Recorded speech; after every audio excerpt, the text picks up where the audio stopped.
morning and welcome kids. Lesson number 28 all about money. Actually ये lesson offline हो चुकी है. जस्ट फॉर मैं आपको शॉर्ट में बता रही हूँ. यहाँ पे मनी के बारे में डिस्कस किया गया है. तो हमें पैसों की ज़रूरत हर एक चीज़ में लगती है. कुछ चीज़ें आपको परचेज करना होता है तो आपको पैसे की ज़रूरत है. जो भी चीज़ आपको लेना है there we need the money. यहाँ तक कि आपके अंडर या आपके पेरेंट्स, अगर आपके पेरेंट्स किसी के अंडर काम करते तो उनको सैलरी दी जाती है, या आपके इधर कोई मेड सर्वेंट वगैरह है जो आपके घर में आपको मदद करने के लिए है तो उनको आप लोग सैलरी देते. तो पैसे की बहुत ज़रूरत होती है जिससे हम चीज़ें भी खरीद सकते हैं और जो आपके लिए काम करते हैं उनको हमें पैसा भी देना पड़ता है.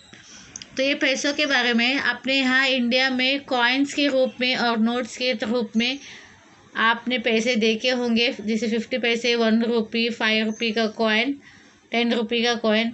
वैसे ही नोट्स होते हैं 5 रुपीज़ के, 10 रुपीज़ के, 20 रुपीज़ के, 50, 100 रुपये के नोट, 500 के नोट्स और 2000 के नोट्स. तो यहाँ पे we can see that United State में जहाँ पे हम लोग इंडिया में रुपीस बोलते हैं, वहाँ यूनाइटेड स्टेट में उसको अलग सा नाम है, वो है डॉलर्स. और इंग्लैंड में उसको पाउंड्स बोलते हैं. तो जैसे डिफरेंट चीज़ें हैं, डिफरेंट नाम है. हर एक देश में करेंसी को अलग अलग नाम दिया गया है. जैसे इंडिया में रुपीस है, वैसे ही यूनाइटेड स्टेट में डॉलर्स कहा जाता है और इंग्लैंड में पाउंड्स कहा जाता है करेंसी को. तो पहले के ज़माने में क्या है, कॉइन्स वगैरह नहीं हुआ करते थे लोगों के पास. तो लोग क्या करते थे, एक्सचेंज ऑफ द थिंग्स. अगर आपको कुछ चाहिए किसी से, जैसे एक पॉटर से पॉट खरीदना है तो आप पॉट खरीदेंगे. अगर आपके पास अनाज है तो आप उनको अनाज ऑन एक्सचेंज देंगे. तो इस तरह बार्टर सिस्टम होता है कि आप कुछ चीज़ लेंगे उनसे और अपने पास जो चीज़ है उसे आप एक्सचेंज के तौर पर देंगे, क्योंकि उस वक्त पैसे वगैरह इसका इन्वेंशन नहीं किया गया है. लेटर ऑन धीरे धीरे क्या है, पत्थरों का भी इस्तेमाल होता था एज ए मनी.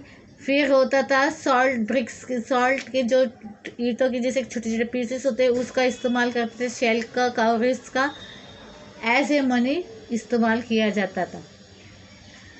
ये यहाँ तक भी कुछ बड़े बड़े चीज़ें जैसे क्लोथ्स, टूल, इम्प्लीमेंट्स वगैरह लेना है या किसी को सैलरी देना होता है तो ग्रेन को, धान्य वगैरह, अनाज भी ऐसे ये दिया जाता है. ऐसे मनी नहीं होते थे इसलिए ऐसे मनी के तौर पर उस ग्रेन्स दिए जाते थे, या फार्म में अपने खेती में कुछ भी प्रोड्यूस होता है वो चीज़ों को दिया जाता था. कैटल, गोट्स, ऐसे चीज़ें एक्सचेंज किए जाते थे. Later on gold, silver, copper के मनी बनाए गए.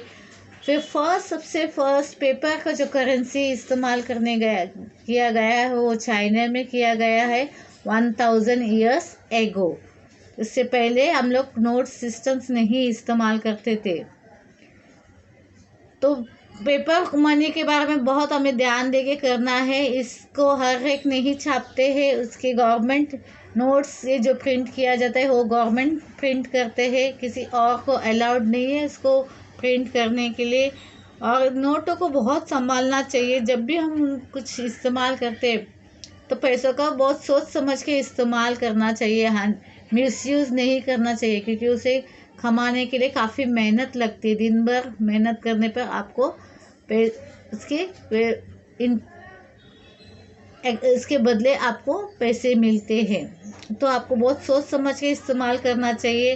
इतने ही नहीं, नोटों को फाड़ना नहीं चाहिए, नोट्स को क्रम्पल नहीं करना चाहिए, उसको डैमेज नहीं करना चाहिए और ना ही नोट्स के ऊपर लिखना चाहिए.